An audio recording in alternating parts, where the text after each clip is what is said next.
Welcome, everybody, to the Purpose Driven Podcast by Alex Cornwall. I am so excited to be here today to learn about an up-and-coming entrepreneur here that we have in town, Bowman Loo. He's a friend. He's a colleague.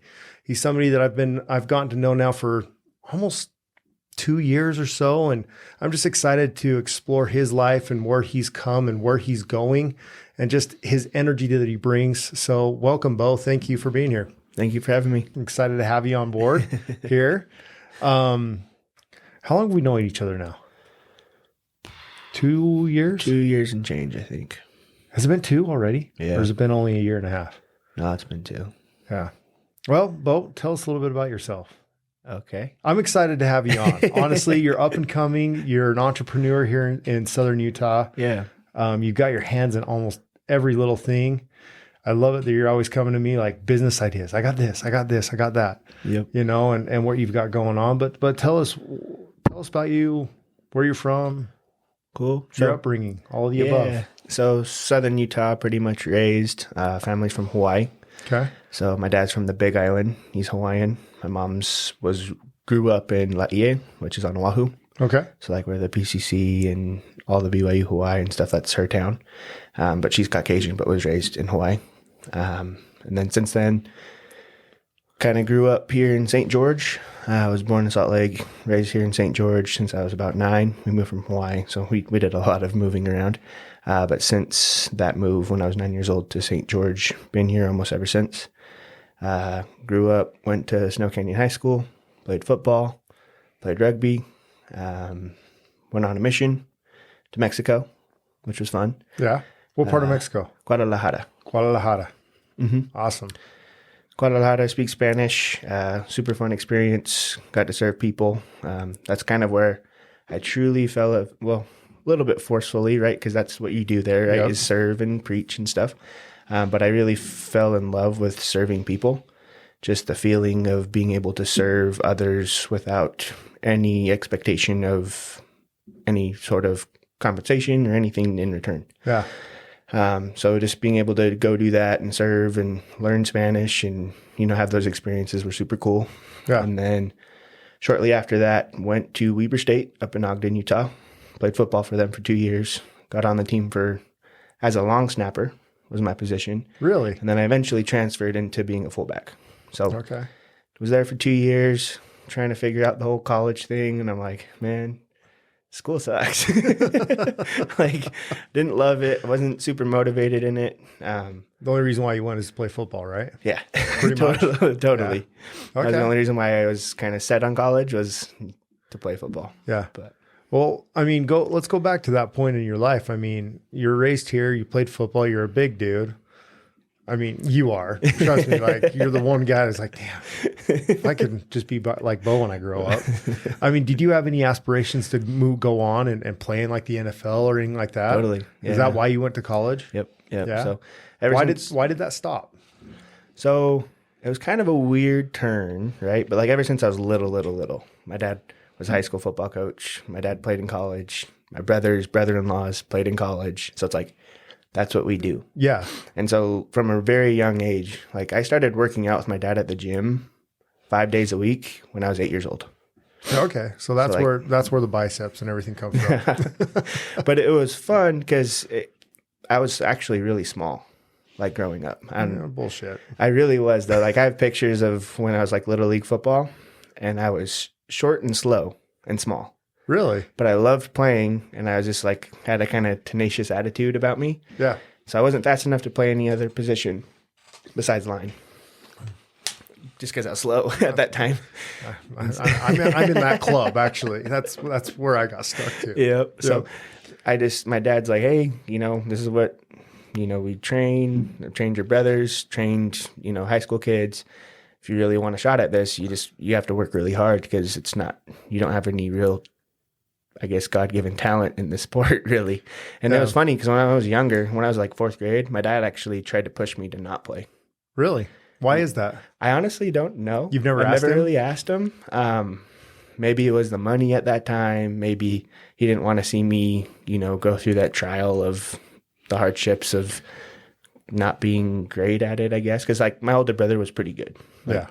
pretty gifted, taller, faster, a little bit more talented. I think you bring up a good point just about life in general, that nothing's handed to us. No. I mean, yeah, you can have talents. God will give you talents, and people are talented. Mm-hmm. But if you're not out there constantly working on yourself, you're not going to get anywhere. And that's kind of what you went through. Is like, no, I wanted this. Mm-hmm. That was your mentality back then. Yeah. Is it because your dad was pushing you out that you Honestly, wanted it more? I think so. Is that why? Yeah. Interesting. Yeah. Because it was like, because me and my dad always had a really good relationship. And like now we work like 3 or 4 businesses together. Yeah. So we have a great relationship. But at a young age, I'm like, Dad, like, we never had like a full on conversation about it. But I was just like, hey, like, we're a football family. I'm your youngest boy. Like, why are you kind of pushing me away from it? And I was a young kid, but I just wanted to, it came to a point where I'm like, Dad, like, I'm playing football. Like, you had that desire, I don't that care burning if I have desire to do it. Mow lawns to pay for it or, whatever. Like, I really want to play football. Yeah. And then he's like, hey. And then literally, I remember that day. He came home from work and he had a full on like 3-ring binder. And it was like a contract. He's like, hey, this is what you're going to do. If you're serious about this, we have to start now. Yeah. Because you're the smallest kid in your team, like slowest, like we have to train now. Yeah. And so like long story short, not to harp on that too much, but went from training 5 days a week since I was 8 years old to becoming senior football captain of my team, second strongest, second biggest senior year of football. And I had 2 offers to go play college football my senior year. Your senior year. Mm-hmm. And you went on to play. So what made you transition out of that football? I mean, if you loved it that much and it was that big of a desire, why did you transition out? Honestly, there was a lot of things moving around at that time. Yeah. Had a death in the family, which was pretty tough. Actually, the girl I thought I was going to marry, we broke up. So like I had that kind of going for me. And I don't know, did a lot of praying, meditating, like what is going on? Because I felt like, hey, this was my path. Yeah. And then it just like felt like it was a hardcore stop. Didn't sit right. Didn't feel good. So I just decided, well, my heart's already set. So at that point with that girl, we realized, because we were both student athletes. Yeah. We can't both be student athletes and still, if we're going to try to get married and do all that stuff, this logistically wouldn't work. So the plan was to come to Dixie, and she would keep doing her sport at Dixie, and then I would work. Yeah. So we made those plans. And I was already like moved everything here, and then we broke up. And I was like, well, this is God's plan that I need to come back home for something. I don't know what. So then you just stayed. Yeah. And gratefully so, because now you're married to a wonderful woman, Sarah. She's awesome. Sarah. She's amazing. Yeah. And you guys have an amazing relationship. Yeah. And she's stronger than you. Yeah. So she can out deadlift you, out squat you, which is crazy to think about. Which is actually funny though. We legit like a week ago, because we both are into bodybuilding, right? Yeah. We train for it, and that's kind of like we have goals and aspirations to be successful in that realm of things. And so we measured our legs, and literally her legs are like an inch smaller, maybe. So like she's not much smaller than me. And I was like, oh damn, like I need to do more leg days. That's so fun. But it was just kind of fun. But that's awesome. Mm-hmm. So take us back. I mean, when you moved back here, what made you decide? Because you immediately went into real estate. Almost. So I went back to Dixie. Okay.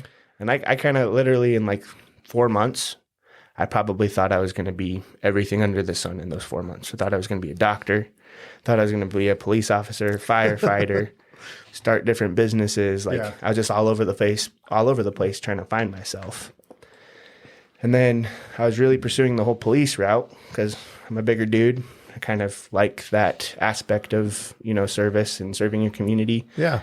But it just didn't stick. I don't know. I started going to school for criminal justice, and the school thing again. You're just like, I can't do it. I'm like, this isn't it. So then I didn't get my degree, but I tried to apply for the police academy, and they didn't take me because there was like 200 applicants, and like I think they only accepted 12.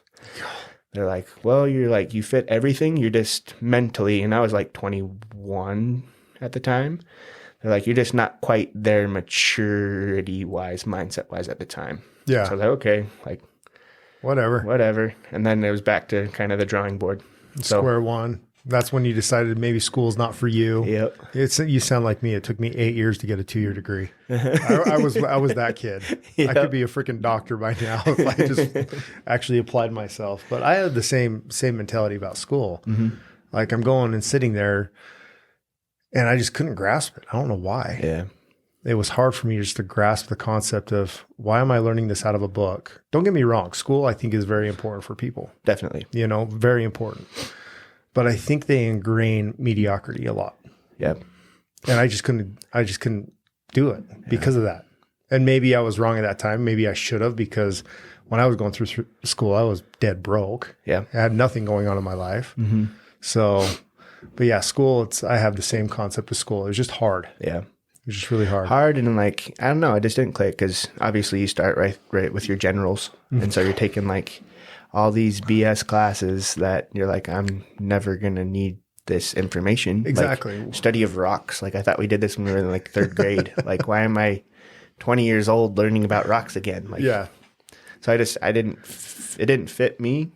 So then I kind of started meeting Sarah at that time. Okay. And I was like, okay, well, I kind of got to start paying, being an adult. So then I started working. You got to tell us the story when you first met her. Uh-huh. And you've told me the story before, and I love it, about you guys going to the gym together. And squatting. Yeah.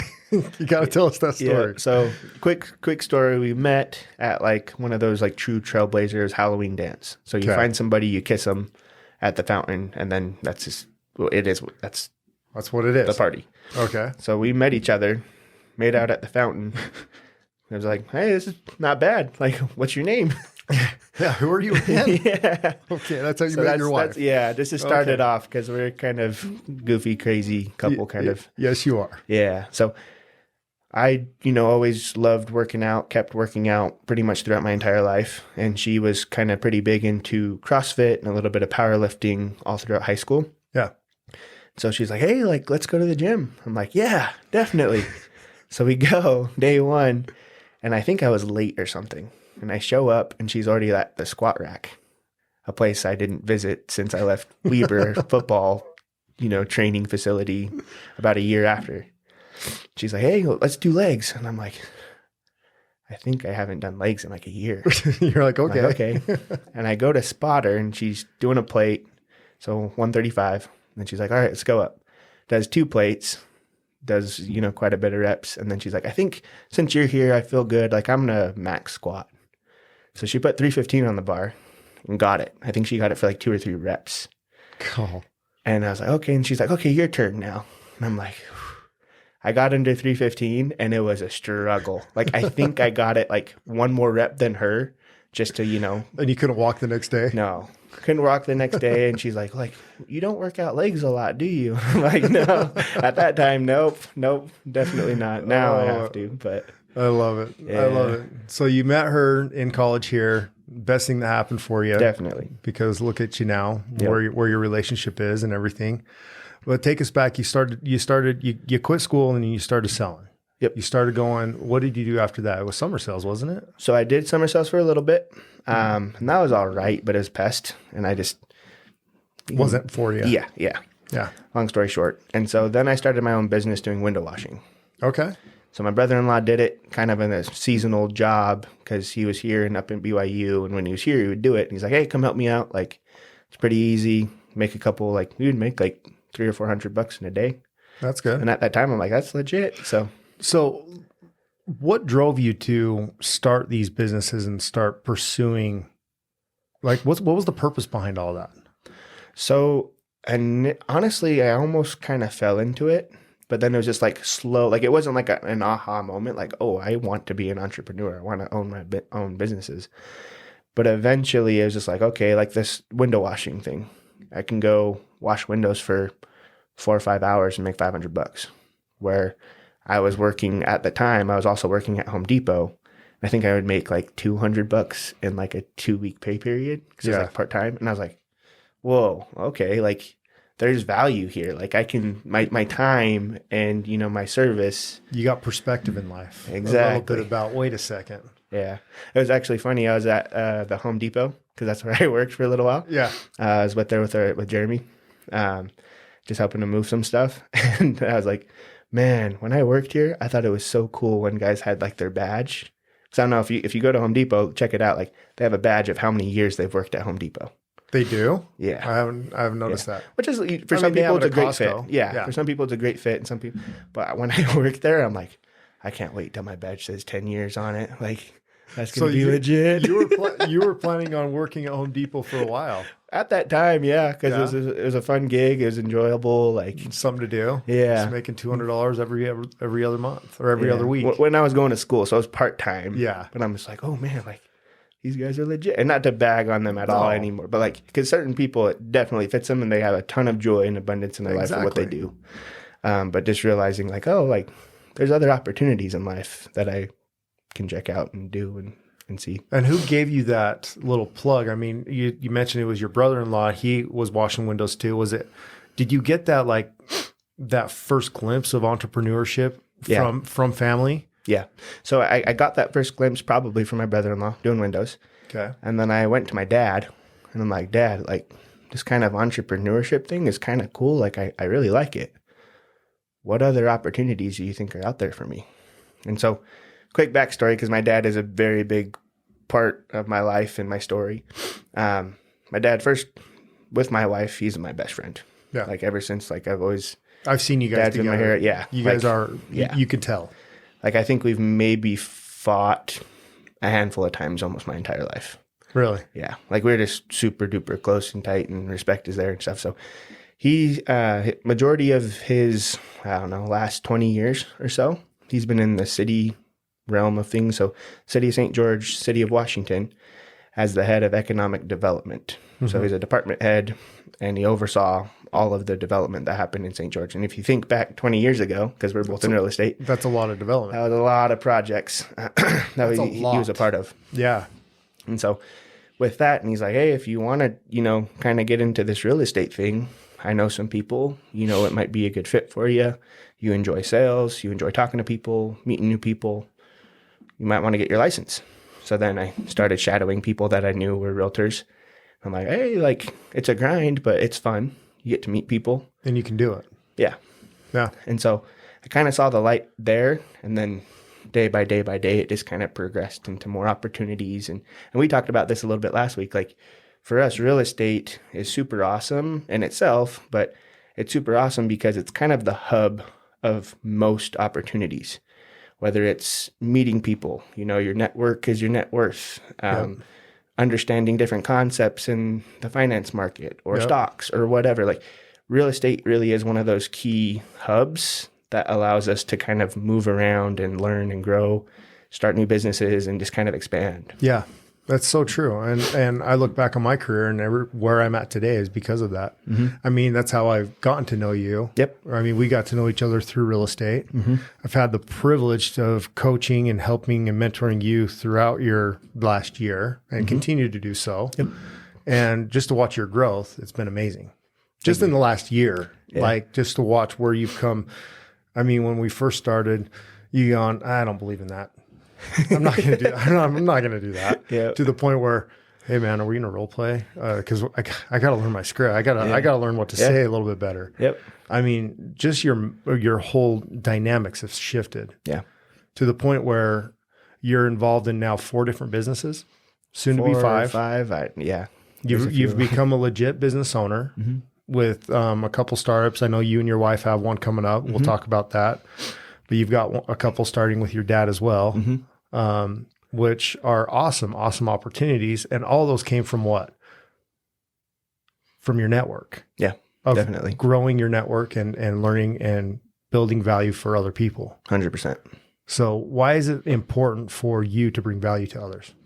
So just a little side note on that. Like I feel like majority of those businesses wouldn't have started without the initial thought of like, oh, hey, that's lacking in X marketplace. Like people need this service or people need this whatever. And it was never like, oh, I can make this much amount of money in starting this business. Like it never really was that mindset initially, which is kind of cool because it just is way more fulfilling. It's building You're businesses. serving. You're serving. It's not stressful. Like you're just there to serve, to grow, to help.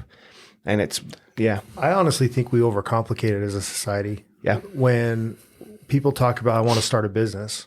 Well, you want to start a business, go find a need and bring value to that need. Yep. Period. That's really what it comes down to. It's a transfer of value. It's a transfer of value. Stop trying to get paid for the time you put in and start getting paid for the value you bring. Mm-hmm. And all you got to do is be a solution seeker. Definitely.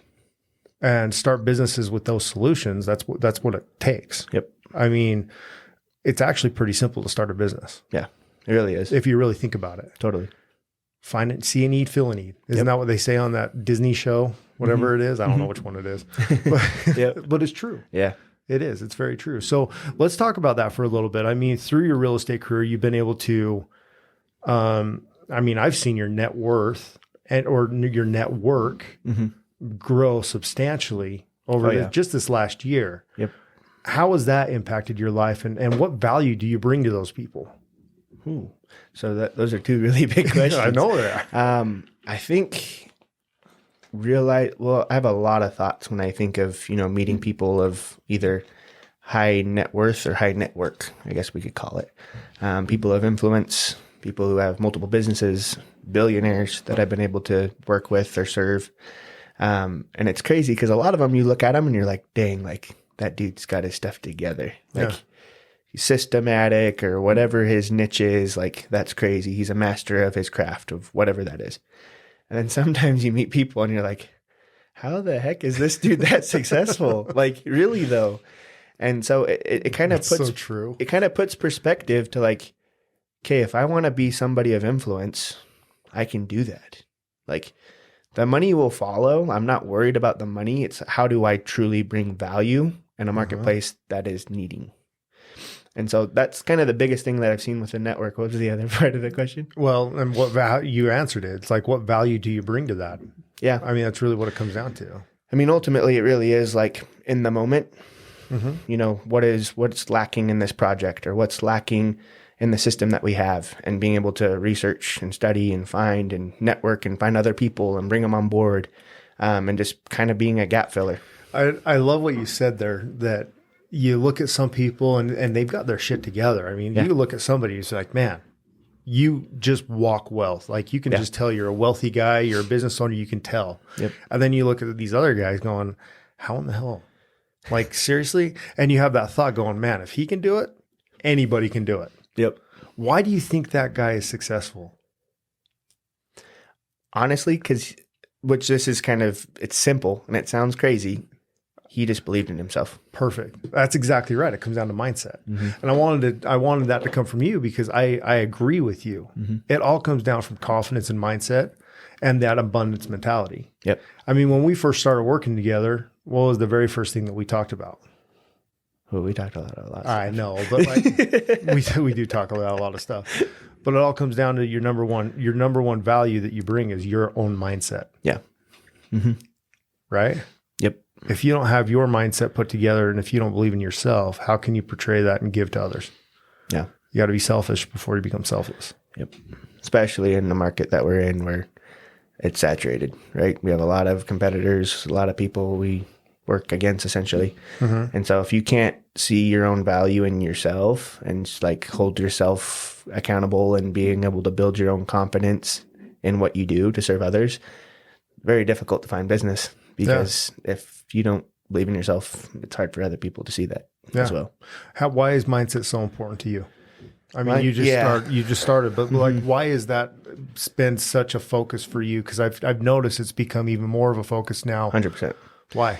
So, and this really, which I hate to go back, but like, no, go back. It's fine. So for me, my mindset is what keeps my life and my businesses consistent. Expand on that. So being able to be consistent in my mindset, because mindset kind of does change. It evolves, it grows, it sometimes diminishes on certain aspects of life, whether you have a hardship in life or, have a challenge and you're just like, oh, like I see my mindset. I understand who I am.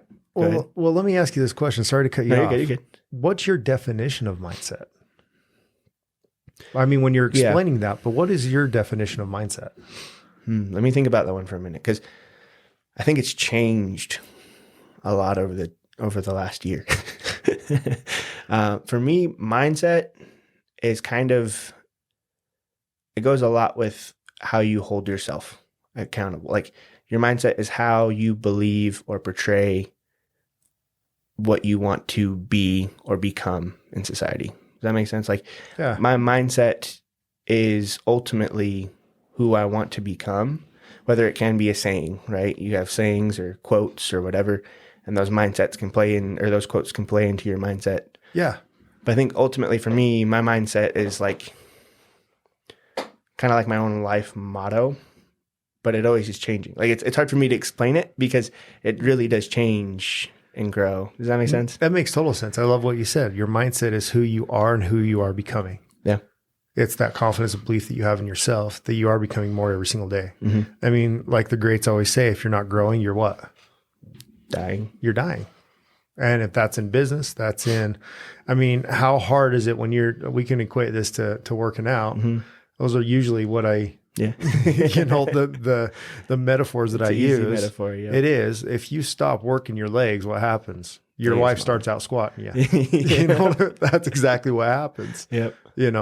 If you stop doing those curls, what happens? You start eating like shit. What happens? Mm-hmm. You start getting this little pudge that I've got going right now that I got to get back in the gym for. But it really is. Yeah. It's so hard. It's so easy. It's so interesting to me that how easy and how quick you can lose progression. Yeah. And I think that's kind of what I was trying to explain with like mindset and how it changes and can get diminished, because sometimes life happens, right? Mm-hmm. We try to be as consistent as we can with our schedule, with our goals, with our to-do lists and things that we have to keep us on track. But life slaps us across the face every once in a while. Oh, it does. And it's hard when you have that consistency challenge, or, you're not as consistent, whether it's with eating or working out or prospecting or whatever aspect in your business or life. Like, it's hard to keep that mindset, that motivation, that consistency, and bring it back, because it's easy. It's like pushing a car. Yeah. It's really easy to push a car when it's already moving, but when it's at a dead stop and you're trying to get the momentum back, that's the hardest thing. So a lot of people ask me, like, you've been working out for years now, how do you stay so consistent? I'm like, well, I just haven't stopped. Well, and I think also, mistake me if I'm wrong, you change the programming within your workouts. Like, you were really big in powerlifting, and then I've seen this shift going, I'm going to go into bodybuilding now. Mm-hmm. And that just happened a few years ago. And on top of that, you went and hired a what? A coach. Let's talk about that. Why was that important to you in that transition? Mm-hmm. Again, you never stopped working out. No. You've always consistently worked out, but the workouts have shifted and changed 100%. Within the workouts that you're doing, the gym. Yep. And that all came down to a coach. Mm-hmm. Why is coaching so important to you? So coaching is important for a lot of aspects, and I'll try to touch up on some key ones that I've learned. But so since I was little, and I was thinking about this, kind of mentally preparing, because I knew it would come up in this podcast. Ever since I was little, I always got coached, right? Football with my dad, training for sports, training for whatever. I always had a coach. Yep. You always have a coach, T-ball coach, high school football coach. You always have coaches. Then you adult and you graduate from high school and you move on in life. And then what? You kind of don't have a coach. You turn that coach into a boss. Yeah. A lot of times. Yeah. That's usually what it is. I never thought about that, but yeah. I mean, really think about it. Like, you convert it, but is a boss really a coach? No. Mm-hmm. And so coaching with you, there's a lot of values that I understood that in turn I saw that was lacking in my bodybuilding goals, right? So with you, I understand the biggest thing is accountability, because it's very easy, when you give me my goals of, okay, I need to prospect with this many contacts per day. Mm-hmm. Super easy. If I didn't have you there, it'd be like, yeah, it's okay. I'm only at 19. The goal is 20, but 19 is close enough. And I didn't realize that 20 is all the difference. That one last call, the one last thing is really where the growth happens. Yep. And so having there somebody there that was accountable, that sees what you're doing and has done it before, right? Obviously, you've been in real estate many more years than I have. And so you can kind of teach me and train me. And you see, maybe I had a bad day with my family or friends or whatever. And you're like, hey, like, this is how you get back on the path. Yep. This is what you need to change, either your mindset, motivation, whatever. And so with coaching for bodybuilding, I realized I could become a YouTube guru, right? Spend all this time and try to understand all the different muscle fibers and all the different training strategies and all this and all that. Or I could hire somebody that's a professional at it that coaches it. And so I pay him because he has the knowledge and understanding of this bodybuilding world so that I don't have to go and spend all that time learning it. Because now I'm slowly transferring and realizing my time is more valuable than the money. It's fair to say then it speeds up your progression 100%. If you choose to. Yes. Allow it to. Still got to do the work. You still got to do the work. It's really hard work. But it saves you up and it frees you up. And it saves you a ton of time and money if you think about it in the long run. Because if you don't have a coach, you're basically relying on trial and error, which sucks. It's true. Which really sucks. Like the hardest times in your life, you look back in whatever aspect of it, and you're going through trial and error, and it's tough because you're always going to have to trial and have the errors before you see any fruits of your labor. It's true. But when you have a coach, it's simple to be like, hey, bro, like this just happened. Mentally, I'm at a 0. How do I fix this? And 10 times out of 10, when I'm coaching with you, you're like, hey, this is what you need to do. Sometimes it's like, bro, you need to take a break. Like, get out of the office, go golf, go work out, go do something. Where I would have never thought of that. I would have been like, oh, like, this guy is falling, you know? It's true. And so for me, coaching is huge. Now I have 2 or 3 different coaches in my life that I use, and it's huge value. Like, you can almost not put a price tag to it because of the growth that I've already seen in a year, you know? Yeah. And in both aspects of coaching with you, life coaching, mentality, business, as well as with my bodybuilding coach. I love what you said. And it's that whole concept of that one more. Ed Milet wrote the book, The One More. And if you haven't read his book, I'd just go get his book. Yep, like solid. I started reading it a little bit and I want to finish it. But that whole concept of one more, that one more call. How many times have we heard you're one phone call away in business to changing your whole life? Mm-hmm. And I guarantee the exact same thing is with your bodybuilding coach. That one more rep is where your fibers are going to start building. Mm-hmm. It's that one more. How often does he tell you, no, keep going? Yep. And how are your muscles feeling? Like, I can't. Yeah.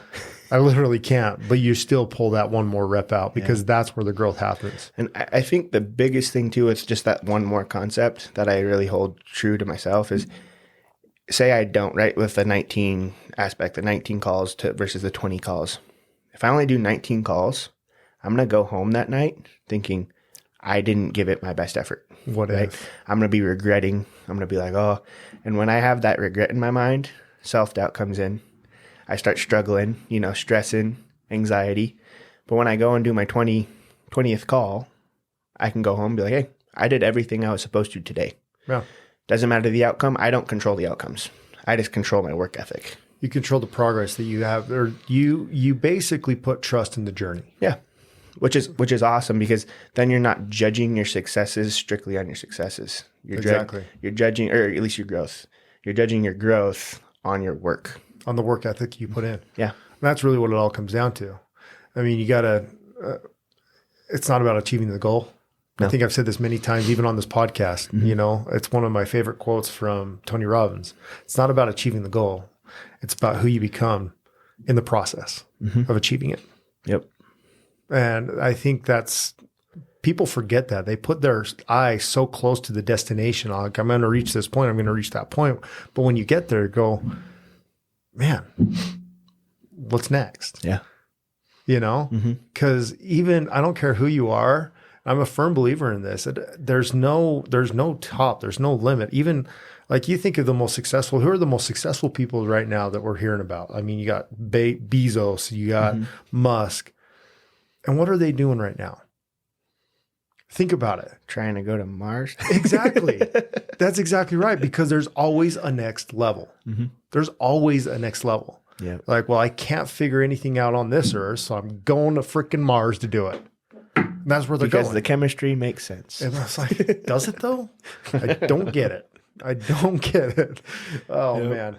Well, tell me a little bit more about, your bodybuilding. Let's go into that a little bit. Cause I'm intrigued because I do too love working out. I'm an avid, I've been in the CrossFit realm for a long time, been a coach, off and on for a while. I don't do it. I don't coach anymore just cause time constraint. But the one thing I do love about the CrossFit portion of it is how much it pushed me to become a better human being just in the gym. It gave me the confidence that, holy crap, I can actually go finish something. Yeah. I can go finish a workout and push myself to finish something. Yeah. That's what I love about it. What fulfillment do you get out of your workouts and this bodybuilding that you're going down? And I think I kind of brought this before, but like for me, working out is like the pillar of consistency in my life, if that makes sense. Okay. With that being said, consistency in a lot of things, right? Sometimes I'll be coming home and I'm ticked off or mad, and Sarah will literally just grab my gym bag, hand it to me, and be like, see ya. Like, go to the gym. Like, you need it. And so it's become that.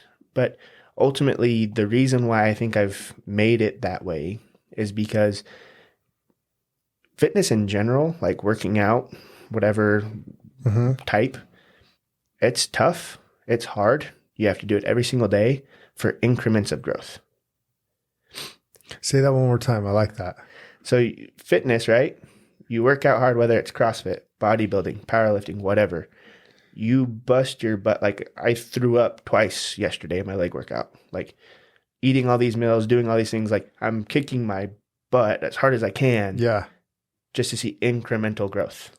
Very It's slow, so true. incremental growth. And that's why a lot of people can't grasp it, because they're like, hey, what's this quick and easy thing? What's this shake? What's this workout? What is this? And it's like, what pill can I take that make me lose all the weight? If you want to truly become healthy, it's slow, incremental growth. And I think if you can grasp that concept and apply it to life, into business, into entrepreneurship, and realizing, yeah, that you hear those crazy stories, right? Oh, I started this business and in 2 years I sold it for millions of dollars. Cool. That doesn't happen to everybody. But you really think about it, how long even they started the business, but yet they were still working on it 5 years prior. Oh yeah. And that's what you get what I'm saying? You get like the headline, the like clickbait type titles or stories. Bezos started Amazon in like the 80s. Yeah. You realize that, or the 90s or something like that. And it's just now gotten to the point where it's been there for a few years, but how long has that overnight success been? Yeah. You know, I love that. It's the incremental growth every single day, and that consistency. Let's talk about consistency. Yeah. Because I think that's a big point that in coaching, I know in general, is how often do we hear and say, it doesn't matter this, and it goes back to that guy that's, you look at him going, dude, if he can do it, anybody can. How consistent do you think that dude is? Usually pretty consistent. Yeah. It's not about talent. No. You said it yourself. Let's go back. You weren't the most talented in football. No. But yet you went to college and played ball for Weber State. It wasn't your athleticism that did it. It was your consistency through the workout and working on yourself that did it. The incremental growth. Apply that to business. It's the consistency. So what do you do on a consistent basis and every single day to keep your mindset and everything in check? So obviously I work out every morning, which is how I start my day.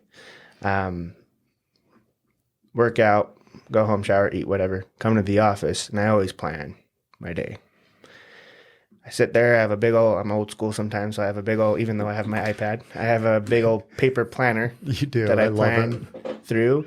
And for me, it's just good to like get away, because you can be on the iPad and then Instagram pops up or whatever pops up. A notification. Mentally, it's hard to stay focused, but when you're just on paper, you can be like, okay, this is what I already know my appointments are. And then, with my block schedule, how do I make this day as efficient as I can? Yeah. And so being able to have that time to really set that aside and plan out my day, which I learned from you through coaching, but understanding how to make that efficient is huge, because your day's always going to change. You're going to have curveballs, issues, especially in real estate. Holy shit. My gosh. And right now, even more than ever. Yeah. Yep.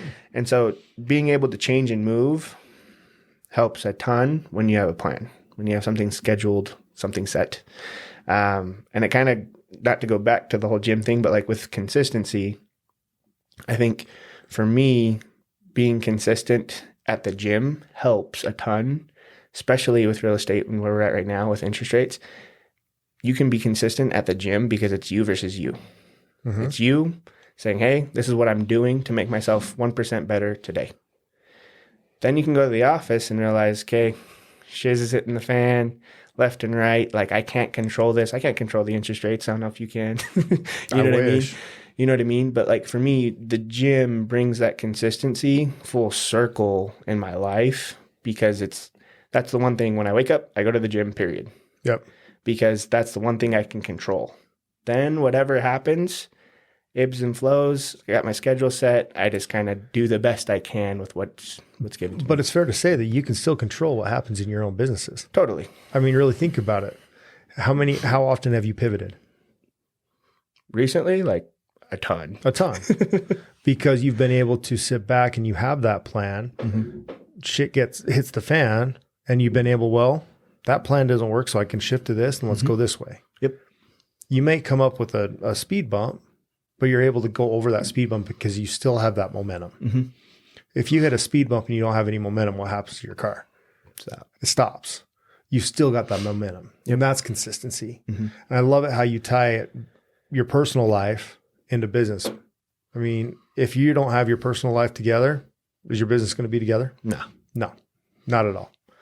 So let's go back a little bit. I want to talk a little bit about your wife and her business and what you guys are starting, because I think this will be a good plug for everybody that, let's start plugging it now, man. So, and it was really cool. Like, obviously my wife is like the biggest and greatest blessing in my life, hands down, and will ever be.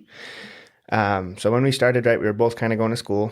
Mm-hmm. Then I'm like, hey, babe, I don't really know what I'm going to do, but I want to be something called an entrepreneur. Just don't know what yet. I don't even know what that word means. Yeah. And so financially, she really supported us, kind of doing the mundane 9-to-5 jobs where I could, spend some time to kind of play in this fairy tale real estate land. You know what I mean? Yeah. And so that helped me be able to start my business, get set, build a savings, because who knows, what the future held at that point. Yep. Got into real estate, and I started doing pretty well. The market was a little tough, you always had your challenges, but especially now there's a little bit more challenges that we're all working through in the real estate world. But you're still selling, you still got deals going. Yeah. And so she got to a point where she was working pretty high up at a job that wasn't giving her a raise. And it was tough because she was just, having a rough time with it. So I was just like, whatever, like, let's just go on a date, take a breather. We went to In-N-Out. In-N-Out was offering the amount that she was hoping to get on her raise as a night worker at In-N-Out.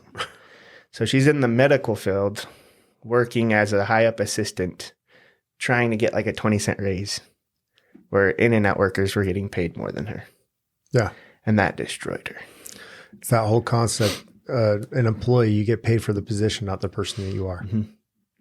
So that destroyed her, and it was really, really tough. But luckily at that point, financially, we had decent savings. I'm like, babe, put in your 2 weeks.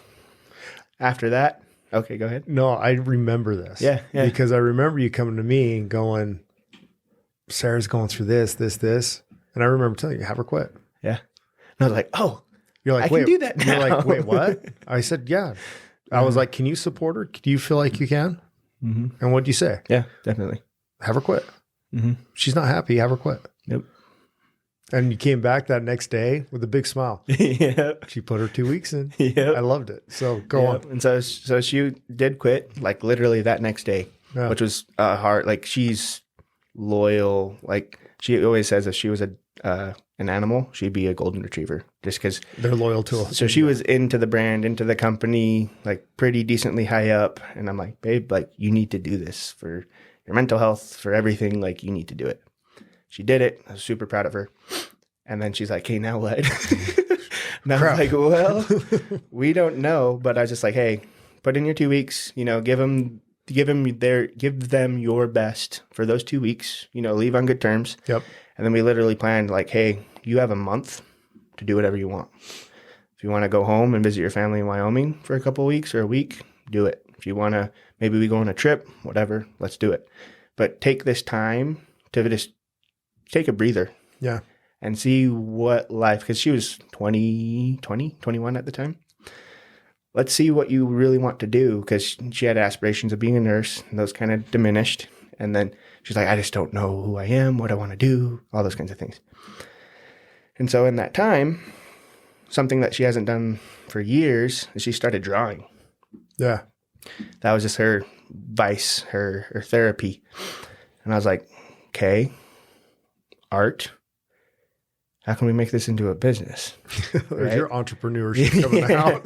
And I'm like, well, I know Picasso sold a lot of, artwork for a good amount of money.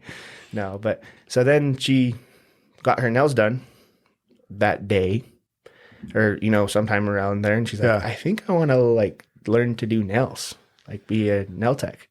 And I'm like, okay. And I didn't really even know what is that? Yeah. I'm like, so you're going to go paint, my 3-year-old niece has painted my fingernails. That's what you're going to do? And then she's like, no, look. And she showed me all these art designs on nails. And she's like, I can do that. I was like, all right. She found a course. And it was not cheap to just go in, but it was kind of a fast track process. So I was like, okay, let's do it. Throw the money down, do the course, do your hours. And she took off. She really has. It's nuts. And she is an amazing artist. Yeah. You've shown me pictures of some of the stuff she does. I was like, holy crap. Yeah. On a freaking nail? Yeah. Yeah. It's nuts. Mm-hmm. And so she took off with it, ran. And then once she got fully licensed after her little apprenticeship, I think her books filled in 2 weeks. Really? She could not take any more clients after her first 2 weeks, which is pretty unheard of. Yeah. And so since then, it's been going great. We've been, I've been doing my real estate thing and my other businesses. She's been doing this nail tech thing. And we're like, hey, now what? Yeah. What's next? What's the next level? And we're not to say too much, but essentially we're starting online courses so that people, whether you're a single mom that lives in a rural area that doesn't have nail tech services or salons, you can kind of go and follow kind of a step-by-step tutorial. Or if you are a licensed nail tech, it's how to get better at nail art so that you're able to really grow your business and be able to make it bring in more income and revenue. Because that's kind of the gig and being in the nail tech world is if you can do quick nail art or, be kind of diverse, it helps grow your business. And so she's been able to do it fairly quickly.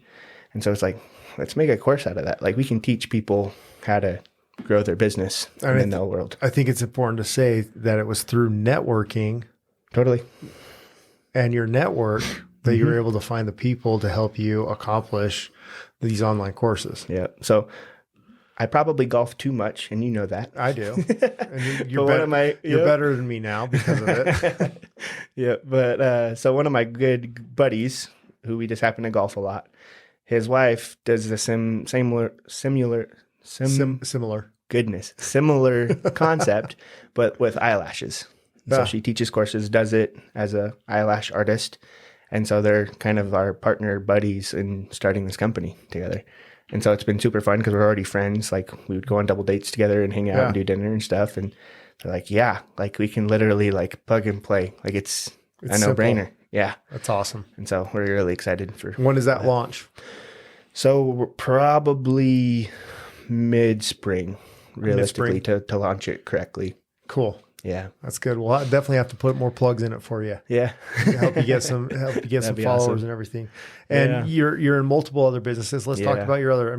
Yes, we understand and know real estate's one, but you've diverged off and you're now working with Matt, your dad, development, engineering, You name it, you guys do it, right? Yeah. Yep. Exactly. So my dad, who was in the economic city realm for a while, he realized he saw me, and he didn't do this before, right? He saw me in my real estate gig as a realtor, grinding, right? Calling people and showing houses and doing all these things to kind of grow this business. And he's like, I can help him.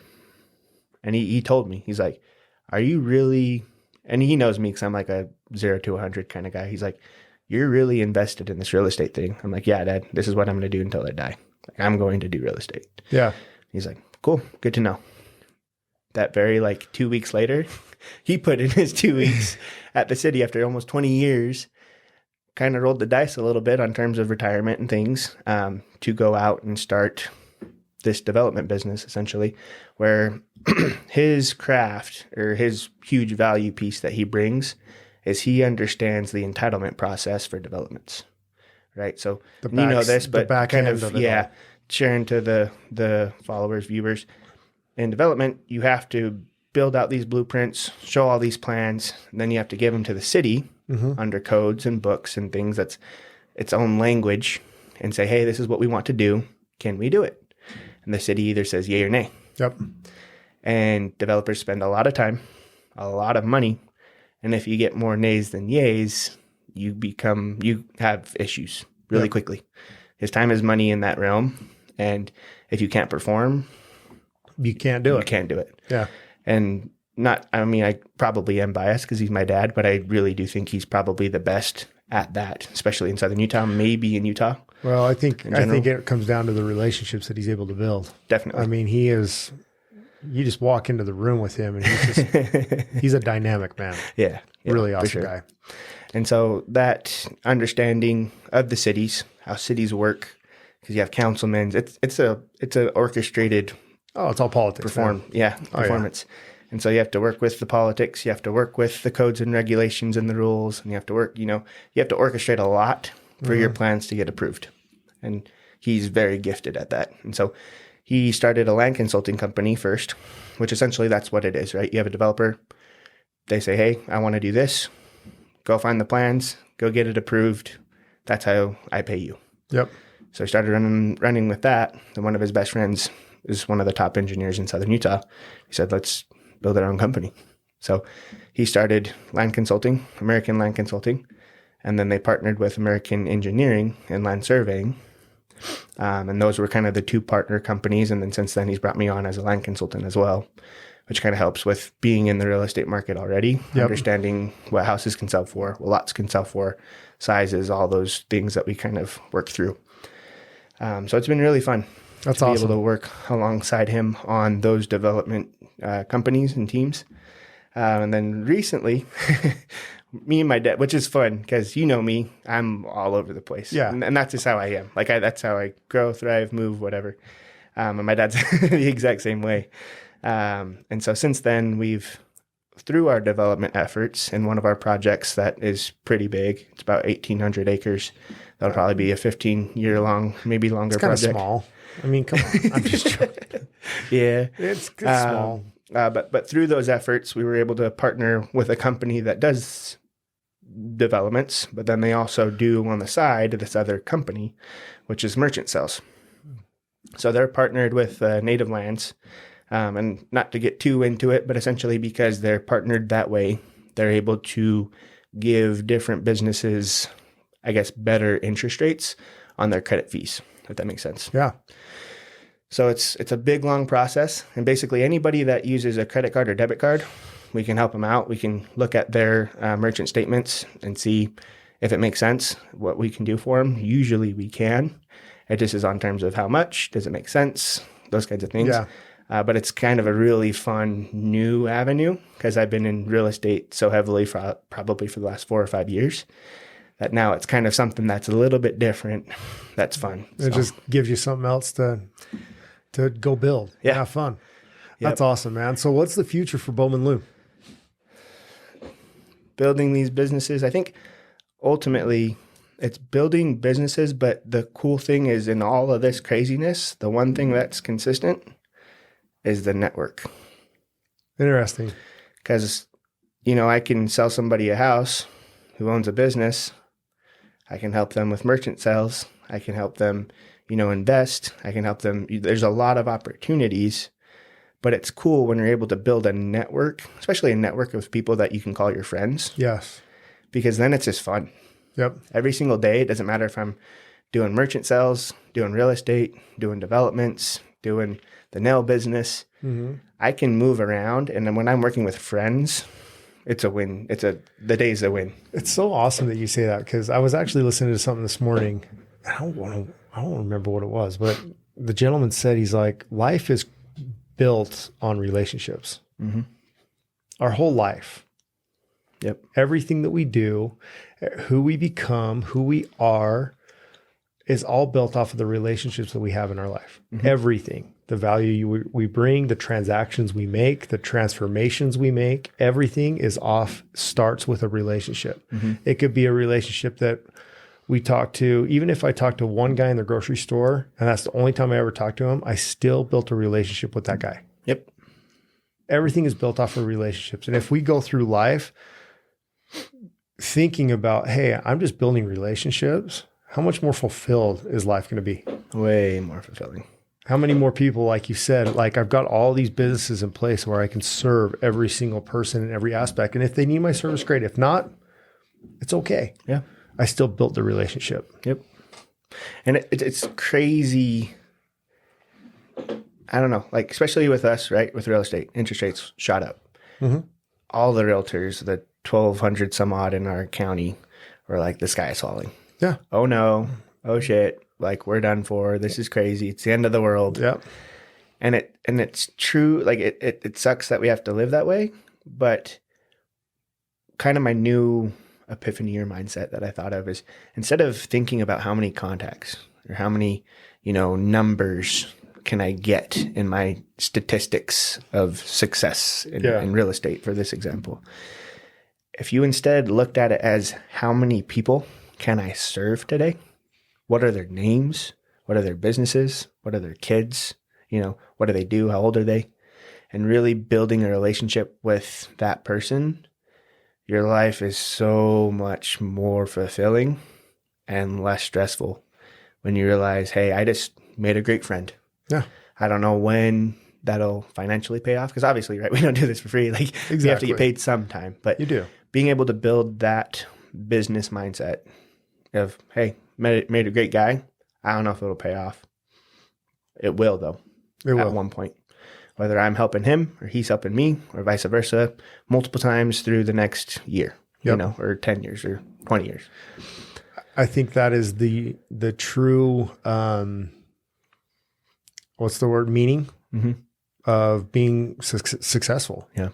Building relationships and actually serving people for who they are, and not looking at them as a paycheck walking around. No. Yeah. That makes sense. Yeah. There's kind of a little side note. Me and my dad were actually talking similar to this topic. And if you know my dad, so I've been in a lot of conferences, a lot of seminars, met hundreds of people that know my dad. Mm-hmm. I have not once heard anybody say anything negative about my dad. And it's almost the complete opposite. They're like, oh my goodness, you're Matt Loo's dad or son. He's your dad? I'm like, yeah. And he's like, dang, you have big shoes to fill. And I'm like, I do. I really do. But talking about this, he's built his connections and his net worth by being a people person, right? We talk about this being in the people business. Our topic or our thing that we were talking about, me and my dad, is that we realized and we kind of analyzed ourselves, and he's not a people personality. Huh. He's actually kind of more introverted. And same with me. Like, my happy place is maybe on vacation with my wife or at the gym. Yeah. It's not with multiple people or in big crowds or in big groups. It's not. But we've become people. Person people. I don't know how you say that. People persons. That's hard. We've become part of the people business by skill set, not by personality. Huh. And I think when people realize, because a lot of times people are like, they get really intimidated by becoming a people person, right? Mm-hmm. Of talking to multiple people and serving other people. And it really brings them out of their comfort zone. But realizing that it is not only a personality, but a skill set that you can acquire over time is huge. That's huge, Bo. I mean, if you really think about that, like it's so true. In sales, in just life in general, it's where they say like the best sales skill you can make or that you can acquire is the art of persuasion. Yeah. You know what I'm saying? Mm-hmm. I don't think that's true. No. I think it's the art of communication. Mm-hmm. Because through communication you can persuade. Yeah. Through communication you can build rapport. Mm-hmm. Through communication you can serve. Yeah. So the better we can communicate with others, and one thing I know about communication is 80% of it is shutting the F up. Yeah. And just listening. Yep. Shut up. Mm-hmm. Ask a question and genuinely care about the answer that they give. Yep. I forget that a lot. My wife reminds me that too. Yeah. I do forget that because I'm like, this. Yep. She's like, just calm down, you know? But it's so true. It's the art of communication and it's a skill set. Yeah. That's huge. It's I huge. love that. Yeah. And it's crazy too, because we were in a big meeting, me and my dad, yesterday, right? And we're negotiating contracts for this whole merchant sell thing. I truly believe the best salesperson is a man of service. The reason why I say that is you can be a salesperson, right? And we know this because we go to listing appointments, right? Where we're, okay, does everything look good? This is my then service. Sign the contract. Yeah. This is my service. This is why I'm so awesome. And this is why I should get the standard 6% on real estate commissions, 3 for me and 3 for the buyer's agent. Yeah. It's a pitch. Mm-hmm. This is why you should give me that. But instead of,